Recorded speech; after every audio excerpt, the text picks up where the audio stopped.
This thing is amazing. So anyway, I'm just going to show you how it works. But before I get into that, I wanted to tell you that one of the things, the reason why I'm doing this is because I love old fashions. And my brother introduced me to old fashions, and him and his wife.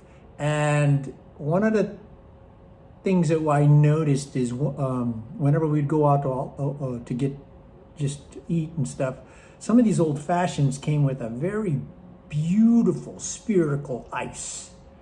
And so that was my quest, to figure out how to make this spherical ice that looks just like a crystal ball. And I figured it out.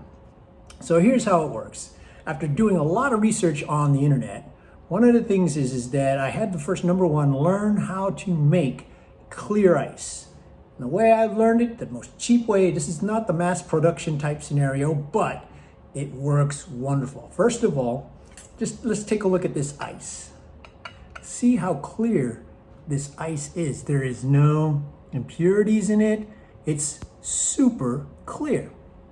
How did I get that? Well, let me tell you, a lot of stuff on the internet tells you how to do it, and it's very complicated, but here's the cheapest way I've figured out and the quickest way. And if you have one of these things in your house, you're ready to do it right away. And that is an insulated cup. You put your coffee in here or drink to keep it cold throughout the day. It's an insulated cup. This one is a 20-ounce cup. And what I do is I use directional freezing. And how does that work? It basically freezes from one direction until it finally, the last piece of liquid gets frozen, but it's a directional freezing. And here's the thing. I use a thermal cup and I fill it about to here.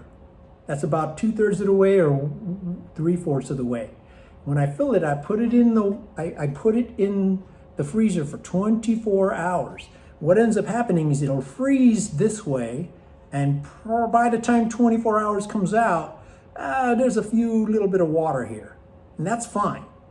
And what I do is I'll take it out and I'll let it thaw out for a little bit until the ice is loose. I have different ways to do that, but at the end of the day, what I'll do is I'll squeeze the edges on this so that I'll allow bubbles to trickle in from the bottom to the top where the liquid is. Eventually, it'll fall through, the ice will fall out, and this is what comes out. I'm telling you, there's a lot of people that go to do sciences on this stuff, but this works. It's the cheapest way. All right, so that enough said about the ice. Here's an ice press. This is an ice press that makes ice spheres, and these spheres are beautiful. This particular brand is called Vever.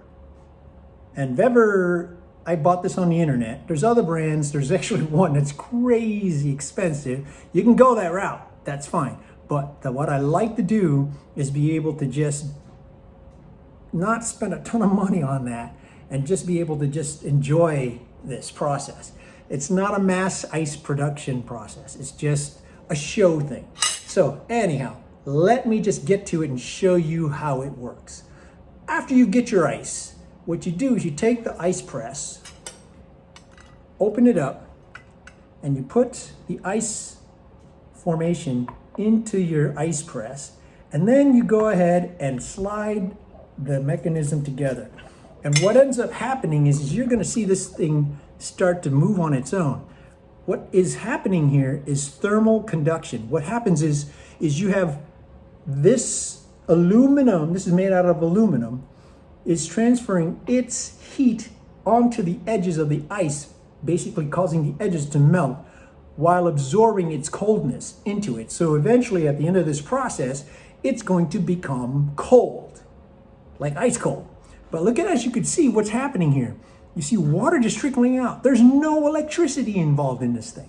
So watch, when it's done, you're gonna see a little bit of water start spewing. Yeah, there you go, seeping out of the edge. That indicates it's done. Check this out. When I pull this up, I take this out, I get the ice, and oh my gosh, look at that thing. I'm gonna put my face on.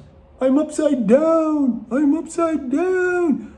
This is unbelievable. That's how I figured it out. And then I'll sit there and I'll make my old fashioned. I've already made a pre-made old fashioned. And then I ended up starting to just pour it on there and watch. Look at how beautiful this thing is. Look at that.